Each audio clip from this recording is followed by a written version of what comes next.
Welcome to Popternative, where we dive into topical discussions from the worlds of pop culture, social media, and sports. Here is your host, Peter Remoliotis, aka PD Beats. PD Beats here from Popternative, speaking to Jana and Kaniehtiio about season 2 of Rutherford Falls on Peacock. Thanks so much for your time. Thanks for having us. Thanks for having us, yes. Jana, what's the mindset when a show comes back for season 2, knowing everything that happened in season 1? Is it the mindset of kind of just how are we going to make it better than season 1? Is it just developing the storylines? Like, what's going through your mind?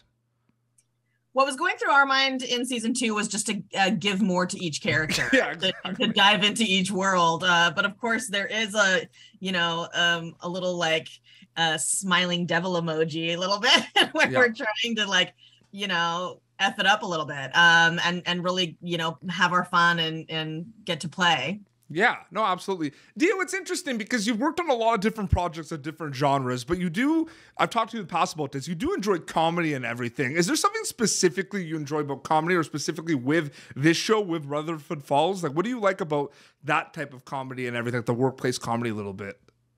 Well, I became an actress because I wanted to do comedy. Yeah. And I think what I love about this show is, if you compare it to like my work on Letterkenny, like the one Indigenous person surrounded by non-Indigenous people. And in this one, I'm getting to be funny with like so many talented Indigenous folk. And that is, that's a first for me at such a high level, Yeah.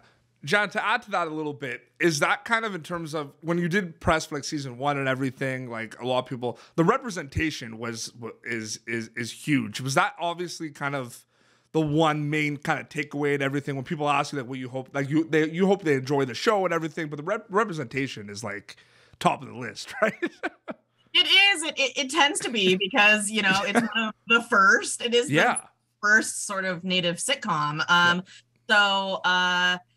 Representation tends to come up quite a bit, and so we actually like developed an episode about representation in season 2, episode 5, when Terry and Reagan go and consult on a fictional TV show that we created called Adirondack.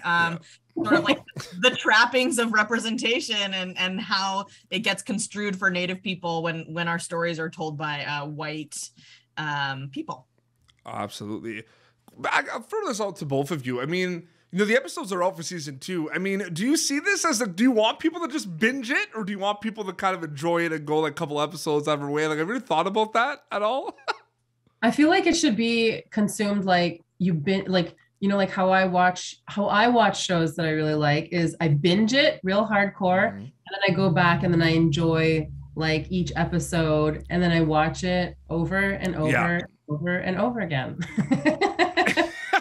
I hope that this is kind of one of those shows that you can like, you start falling in love with the characters and you're like, like sometimes I'll be like getting ready in the morning and I put on like The Office or something and it's like sort of like hanging out with your friends. Like, I hope that people feel that way about this show. I agree with that, John. Do you agree with that?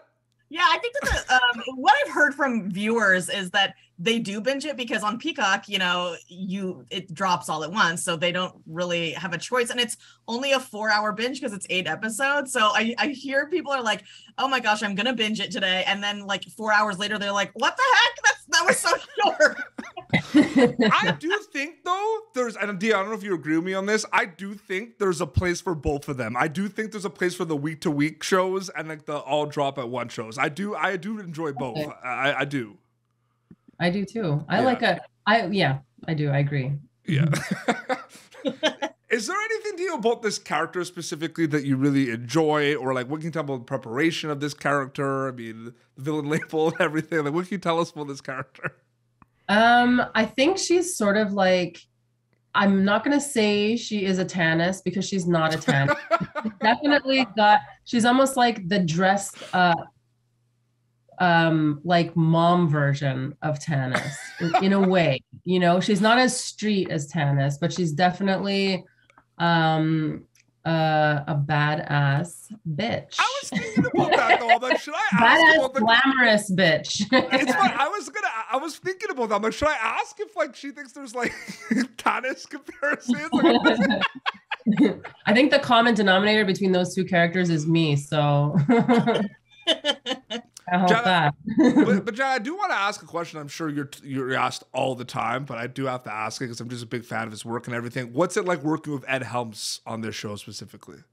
It's absolutely nuts. I mean, it's like a dream come true. It's crazy to be in this place right now in my life. A person that was doing live comedy for, over 15 years. Like I've dedicated my entire adulthood to following in the footsteps of people like Ed Helms. So to get to work with him like on a daily basis and collaborate with him like very intensively, not only on the performance side, but on the writing side too. He was in the writer's room every day with us. So he's an amazing mentor and friend and ally and also just like a comedy genius. He is so good at it.